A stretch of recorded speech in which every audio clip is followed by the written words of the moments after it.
அனைவருக்கும் வணக்கமுங்க. நம்ம இன்றைக்கி பார்க்க போகிறது பார்த்திங்கன்னா ஒரு 3 ஏக்கர் உள்ள அக்ரி ஃபார்ம் லேண்டு தான் நம்ம இன்றைக்கி பார்க்குறோமுங்க. இது எங்கேன்னு பார்த்திங்கன்னா பொள்ளாச்சியிலேருந்து வடக்கு சைடில் ட்ராவல் பண்ணி வந்தோம்னா நம்ம நெகமத்தை ரீச் பண்ணலாங்க.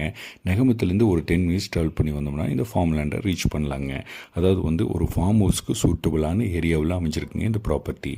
அதாவது 220 தென்னை மரத்தோட எல்லாமே நாட்டு தென்னை மரங்கள்ங்க. வயசுன்னு பார்த்திங்கன்னா ஒரு 10லேருந்து 12 வயசுக்குள்ளே தான் இருக்குங்க. அது இல்லாமல் இன்டர் கிராப்பாக பாக்கும் வச்சுருக்கிறாருங்க. இன்வெஸ்ட்மெண்ட் சூட்டபிளான ஏரியாங்க. ரோடு பேஸ்ன்னு பார்த்தீங்கன்னா NH ரோட்லேருந்து 3 கிலோமீட்டர் ட்ராவல் பண்ணி வரணுங்க இந்த ஃபார்ம் லேண்டை ரீச் பண்ணுறதுக்கு. கட் ரோடு பேஸ் பார்த்தீங்கன்னா ஒரு 300லேருந்து 400 அடி கட் ரோடு பேஸே இருக்குங்க. நல்ல ஸ்கொயரான ப்ராப்பர்ட்டியும் கொடுங்க.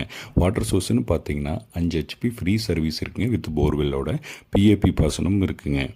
இன்கம் சோர்ஸ்னு பார்த்தீங்கன்னா தேங்காய் வருமானம் இருக்குங்க. கோழி பண்ண வேணாலும் வச்சுக்கலாங்க. அதாவது ஓனர் என்ன ரேட் கோட் பண்ணுறாருன்னு பார்த்தீங்கன்னா 80 லட்ச ரூபா ஃபைனல் கேட்குறாருங்க. Thank you for வாட்சிங்க.